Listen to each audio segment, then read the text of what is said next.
Welcome everyone to the June 2021 edition of Unify's 15 Minutes to BIM. Our essential data platform delivers a better BIM experience by helping users navigate the dark BIM. Unify Labs is the global leader in cloud-based BIM content and data management. As most of you know, we've had quite the year here at Unify, and our latest update, which was released on June 1st, brings many anticipated new features. This release includes some content search functionality enhancements, extended type catalog support, Revit 2022 support, and so much more. My name is Karen Pierce, and I'm the Senior BIM Specialist here at Unify Labs. I've worked as a designer, as a BIM manager, and over the last couple of years, I've learned even more from my colleagues about all things BIM, especially when it comes to content. At Unify, I really work hard to journey with each of our customers to ensure you make the most out of our suite of products. While each firm certainly has unique workflows and standards, many firms share the struggle with optimizing the use and organization of their BIM content. As always, I'm looking to make these presentations as interactive as possible, so please feel free to use the Q&A tool. Scott Scheipel, our Senior Manager of Customer Success, will be assisting me fielding all questions following the presentation. Today, we're going to dig into some of our latest release features. Increasing the relevancy of search results was a long-standing request from our customers, and so those results quality was the main focus of this last release. We've worked to really optimize our interface to make it more intuitive to use and consolidated many different search filters. Some of what you can see here is just once you open up Unify, you'll be taken directly to our search screen. And a little bit of what that screen looks like here. Of course, you have the option to select all sources, just like you used to be able to do. But what we've added now too is the ability to consolidate all of our search fields. So many of you may remember that to search by parameter name and value was in a different location. Now we have worked to really ensure that all 7 search fields are easily accessible.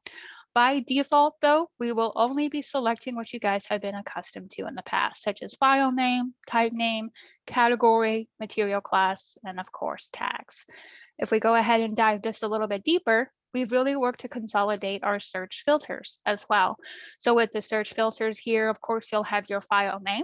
Remember, guys, this is a bit of an OR functionality. So if you're working on the MEP side, perhaps you need different variety of fittings, such as elbow, cross, or T. So don't worry about ever putting in or and, no pun intended there. You can just go ahead and with and, you'll want to put each term into the search field. With or, just put each term into the file name. We, of course, got our ability to search by Revit parameter filter here, minimum star rating, favorites as you guys would intend. So star rating and favorites used to be spread out a little bit, but since our customers really work with them interchangeably, we thought it made sense to put them together. We can also filter by family category, file type, such as, hey, let me grab all of my RFAs or all of my groups, or maybe even all of my PDFs if I'm reviewing spec information. We've also got the ability, as always, to include tags, but more importantly, exclude tags. Those of you who have been using our Save Search features for quite some time, Save Searches gave you this ability, and now we've simply added it to the rest of the Unify platform. And of course, we've got author here as well. Digging a little bit deeper too with those tags, if I go ahead and start typing it out, this drop down here will appear so I can go ahead and select which ones I might want to have. As always, we're going to be trying to auto-complete everything that we possibly can. And of course, that holds true for the exclude tags option.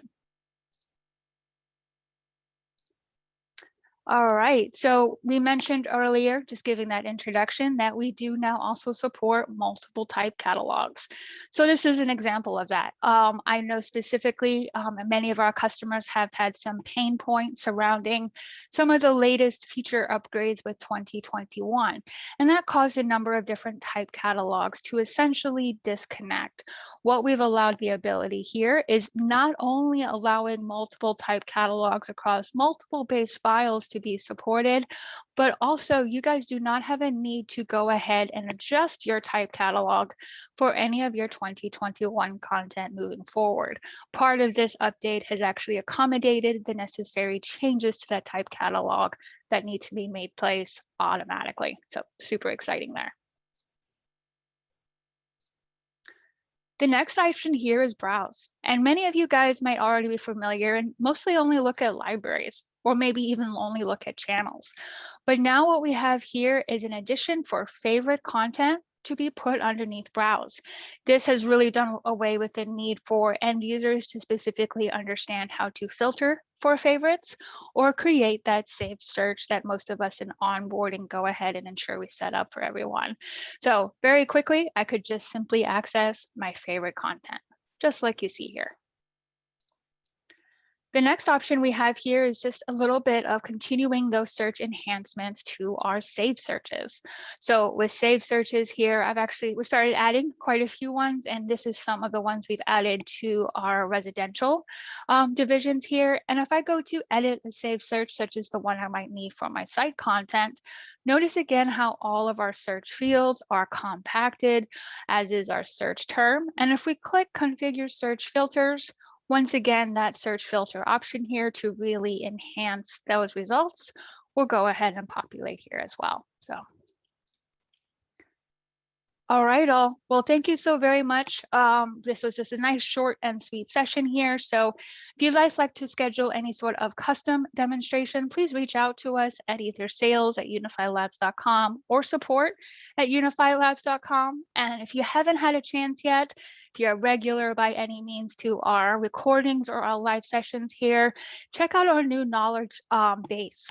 So this knowledge base is using Knowledge Owl, where of course you can very easily reference 15 minutes to BIM like you see here. But of course, we've got our full unified training program here as well. So don't be afraid to check it out. And our next session, guys, is going to be all about those type catalogs. So we're going to really dig deep as far as how to best manage them, as well as any ideas on, maybe creating them from scratch.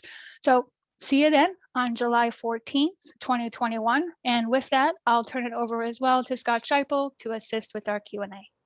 Perfect. Thanks, Karen. Just two questions here for you. Number one, am I able to search by imperial versus metric on my RFAs? Yes, absolutely. Before, the way our search term worked, if I typed in metric door, I'd really need to find metric in that type name or category or so forth. Now, if I type in metric door, we are able to be smart enough to review those units of measure as well. So exciting stuff. Awesome. And number two, am I able to pull a list of tags that we have in use? Yes, absolutely. So if you go ahead and take a look at the previous search here, this is where I can pull from those tags that are already in use. But don't also forget about our search fields here. If you go ahead and start typing anything within a square bracket, so that's hidden shift and then that key just to the right of P, that square bracket will prompt the list of unified tags as well. Okay, lovely. All right, everyone, thanks for joining. As Karen mentioned, we'll talk to everyone again during our next session, which again is on July 14th at 11 Pacific, 2 Eastern, which again will focus on type cataloging. Everyone have a great rest of the day. Stay safe, and we'll talk to you soon.